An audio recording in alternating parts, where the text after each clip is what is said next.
آج کل معاشرے کے بہت سے افراد، عورت ہوں یا مرد، لڑکے ہوں یا لڑکیاں، وہ ٹینشن کا شکار ہیں، ڈپریشن کا شکار ہیں، اور ہر شخص یہ چاہتا ہے کہ وہ پرسکون زندگی گزارے، اس کی زندگی میں ڈپریشن نہ ہو، ٹینشن نہ ہو۔ تو اللہ کے پیارے نبی صلی اللہ علیہ وسلم نے ہمیں ہر موقع کے لیے تعلیمات دی ہیں، علاج بھی بتایا ہے، یعنی عمل سے بھی علاج ہے، دعاؤں سے بھی علاج ہے، اخلاق سے بھی علاج ہے۔ تو سب سے پہلی چیز تو ہے کہ ایمان اور اللہ کی ذات پر توکل اور یقین، یہ ٹینشن کا سب سے بڑا علاج ہے۔ ڈپریشن کا سب سے بڑا علاج یہ ہے کہ اللہ کی ذات پر ایمان ہو، اللہ کی ذات پر یقین ہو اور اللہ کی ذات پر توکل ہو۔ اچھا، اب دیکھیے بہت سے لوگ ایسے ہیں جو اپنے ماضی کو یاد کر کر کے روتے رہتے ہیں کہ میرے ساتھ ایسا کیوں ہوا تھا، فلاں نے مجھے ایسا کیوں کہا تھا، فلاں رشتہ دار نے اس طرح کیوں میرے ساتھ معاملہ کیا، فلاں رشتہ دار نے یہ تکلیف دی۔ یہ ماضی کو یاد کر کر کے وہ اس ٹینشن سے، ڈپریشن سے نکل ہی نہیں پاتے۔ اور کچھ لوگ ایسے ہیں جو مستقبل کے اندیشوں میں رہتے ہیں کہ پتہ نہیں کیا ہوگا، ارے اگر جاب چھوٹ گئی تو کیا ہوگا، اگر کاروبار میں نقصان ہو گیا تو کیا ہوگا۔ جی، وہ آنے والے ایام جو ہیں، زندگی کے آنے والے جو دن ہیں، اس کے بارے میں فکر مند رہتے ہیں۔ اچھا، جبکہ عقل مند انسان وہ ہے جو اپنے حال کو درست کرے، پریزنٹ جو ہے اس کو درست کرے۔ پاسٹ اور فیوچر جو ہے اس کی فکر میں گھلنا، یہ انسان کے پریزنٹ کو، حال کو خراب کر دیتا ہے۔ جو شخص ماضی میں جیتا ہے اور ماضی کی بری یادوں میں جیتا ہے، کبھی سکون نہیں پائے گا۔ اور جو مستقبل کے اندیشوں میں جیتا ہے، مستقبل کی فکر میں رہتا ہے، بس کیا ہوگا کیا ہوگا، اس سے کیا ہے یہ بھی ٹینشن اور ڈپریشن کا شکار ہوگا۔ تو حال جو آج کا دن جو آپ کا گزر رہا ہے، اس کو آپ کتنا بہتر گزار سکتے ہیں، یہ ہے عقل مندی۔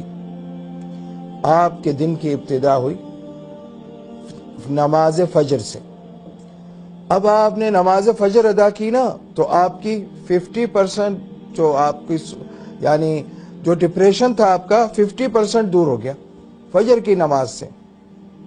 کیوں؟ کہ آپ کے دل پر ایک اللہ کی طرف سے سکینت نازل ہوئی، اطمینان نازل ہوا۔ اللہ تعالیٰ نے گویا آپ کو تسلی دے دی کہ میرے بندے، جب اکثر لوگ سو رہے ہیں تو اس وقت نماز پڑھ رہا ہے، اور تو ان بندوں میں شامل ہوا جو فجر کی نماز ترک نہیں کرتے۔ تو اس سے ایک خود دل پر عجیب اطمینان اور سکون کی کیفیت ہوتی۔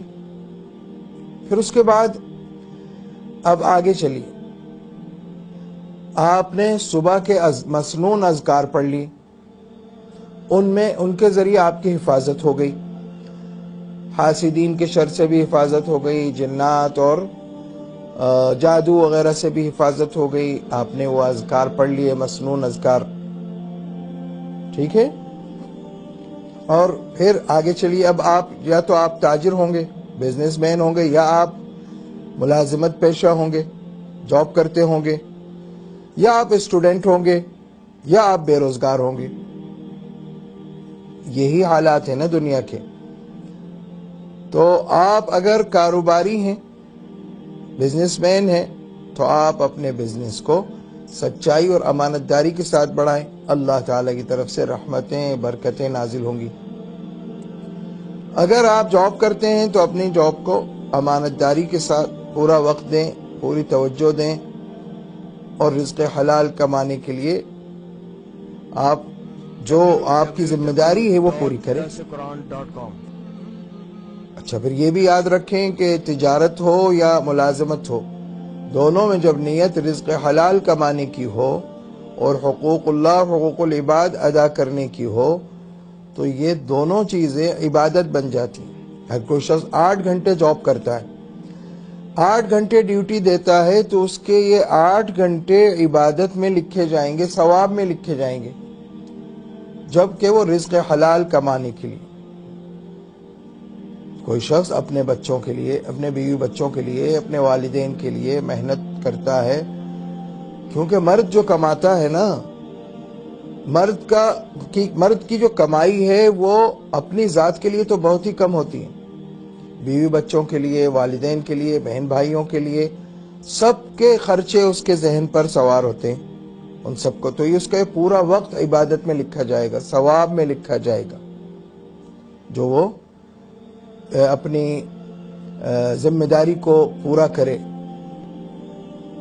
اور اگر کوئی بے روزگار ہے تو اس کے لیے بھی اللہ تعالیٰ نے قرآن مجید میں فرمایا وَمَن يَتَّقِ اللَّهَ يَجْعَل لَّهُ مَخْرَجًا وَيَرْزُقْهُ مِنْ حَيْثُ لَا يَحْتَسِبُ. تقوی اختیار کرے، اللہ اس کے لیے رزق کے دروازے کھول دے گا. تقوی ایسی چیز ہے کہ ہر بھلائی اور ہر برکت اور رحمت کی جڑ ہے تقوی. اور تقوی نام ہے گناہوں سے بچنے کا. جو شخص گناہوں سے اجتناب کرتا ہے وہ متقی ہے، پرہیزگار ہے، اللہ والا ہے.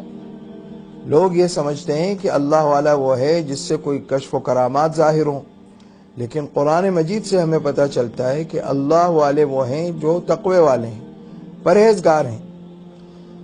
تو جب تقوی اور پرہیزگاری اختیار کرو گے، اللہ تمہارے لیے رزق کے دروازے بھی کھول دے گا، اور ایسی جگہ سے بھی رزق دے گا جہاں تمہارے گمان میں بھی نہیں ہوگا.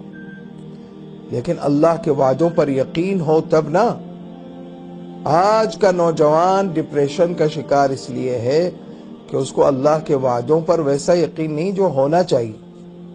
زبانی دعویٰ تو ہے، زبانی دعویٰ ہے، لیکن حقیقی یقین جو ہونا چاہیے وہ حقیقی یقین ہوگا. پرہیزگاری اختیار کرے گا، تقوی اختیار کرے گا، اللہ اس کے لیے تمام راستے آسان فرما دے گا، حاجتیں پوری فرمائے گا. قرآن کا وعدہ ہے وَمَن يَتَّقِ اللَّهَ يَجْعَل لَّهُ مَخْرَجًا وَيَرْزُقْهُ مِنْ حَيْثُ لَا يَحْتَسِبُ.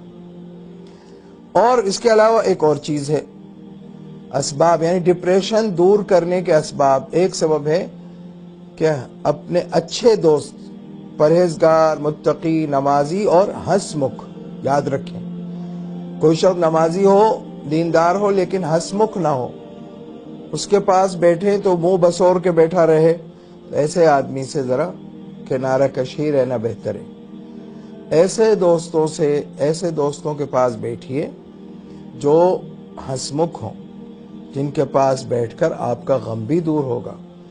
اور ہنس مکھ سے مراد یہ ہے کہ وہ ہنسنے بولنے والے ہوں لیکن کوئی ناجائز گفتگو نہ کرتے ہوں. یاد رکھیں، فحش کلامی نہ کرتے ہوں، بد تہذیبی نہ کرتے ہوں، لیکن ہنس مکھ ہوں.